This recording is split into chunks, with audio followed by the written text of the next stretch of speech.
Buenas tardes, doctor.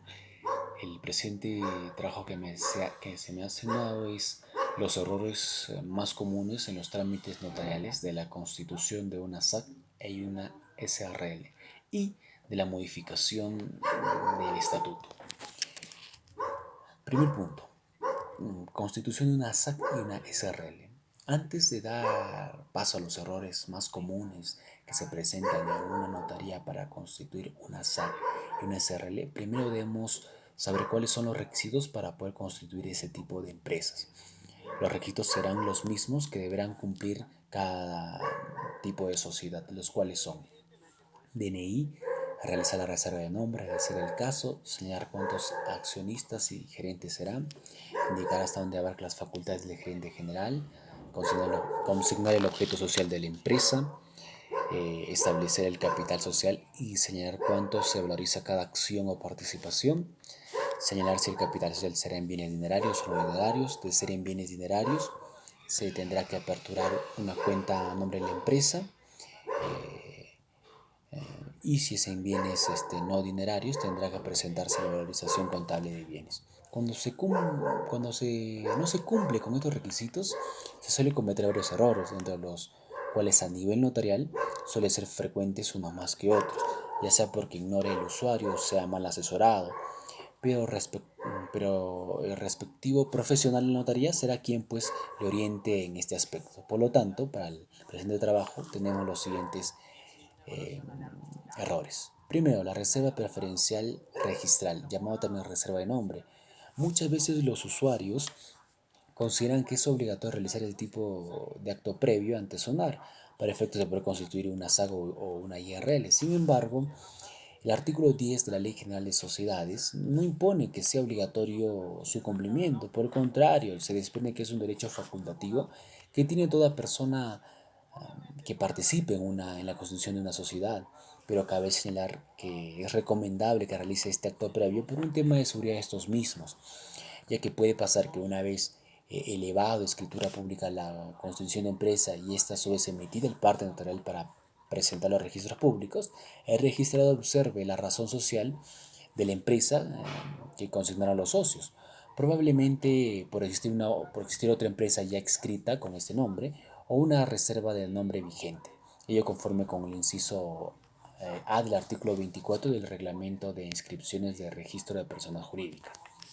2. Apertura del libro de actas. Los usuarios suelen creer que para constituir una sociedad es necesario aperturar su libro de actas, lo cual no es cierto, ya que recién se aperturará una vez construida la empresa, es decir, una vez inscrita en los registros públicos, ya que recién con la inscripción la empresa adquiere personalidad jurídica. Objeto social. Suele apreciarse que al momento de consignar los usuarios los fines de la empresa, estos no lo realizan de manera detallada específica, sino lo realizan usando terminologías como en general, entre otros, etcétera, que son materia de observación por registros públicos. El cuarto, domicilio de la empresa. El usuario suele creer que debe consignarse la dirección exacta, guión, avenida, calle, etcétera, pero no es indispensable, solo bastaría con consignar el distrito, provincia y departamento donde se va a ubicar la empresa. Aporte de capital. En este punto, más que un error por parte del usuario, suele ser un error que realizan las entidades bancarias cuando el aporte de capital es en bienes dinerarios. Eso resulta absurdo porque le piden una serie de requisitos para que aperturen la cuenta, como la vigencia de poder, ficha RUC, entre otros. Ello sería imposible acreditar porque la empresa todavía no tiene personalidad jurídica. Es por ello que al usuario se le manda con una minuta, firmada por el notario, por las partes y por el abogado. 6. Valorización contable de bienes. Suelen ser documentos mal realizados, por ejemplo, el consignarse en los datos, malos datos del contador, el criterio de valorización de los bienes, no señalarse, y cuando no se especifica el código serie del inmueble, de ser el caso. Hay bienes que sí necesitan tener un código, como una laptop, por ejemplo. Facultades del gerente general. En este aspecto suelen tener diferentes puntos de vista las partes que contratan, en el sentido de que si el gerente contará con las facultades ilimitadas de disposición de los bienes, grabar, ¿no? Etcétera. O si para ejercerla tendría que hacerlo con participación del subgerente. Octavo, diferencias de opinión entre las personas que construyen una sociedad.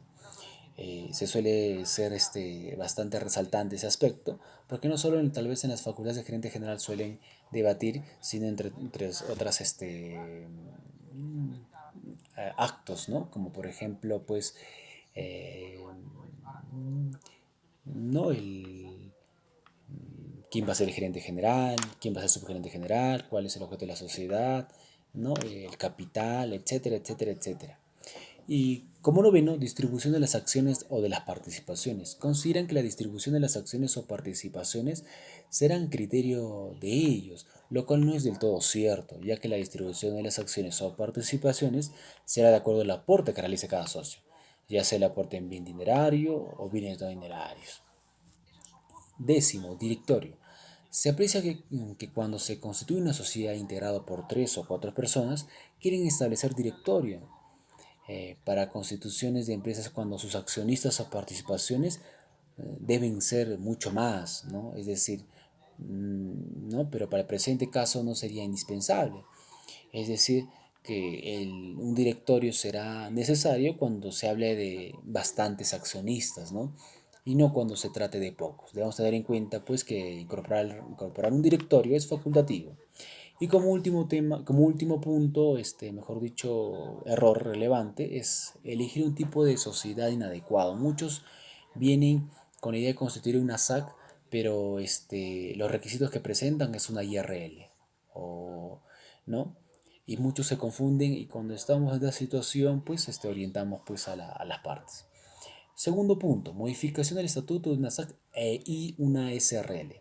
Los siguientes errores más comunes en una modificación de estatuto son: no establece las acciones correctamente, es decir, cuando se va a modificar determinado punto del estatuto del pacto social, cuando se pretende modificar, se convoca una asamblea, pues en esa asamblea tiene que identificarse pues todas las acciones o las participacionistas, ¿no? Identificarse cada, ¿no? Cuántas acciones o participaciones tiene cada uno de ellos.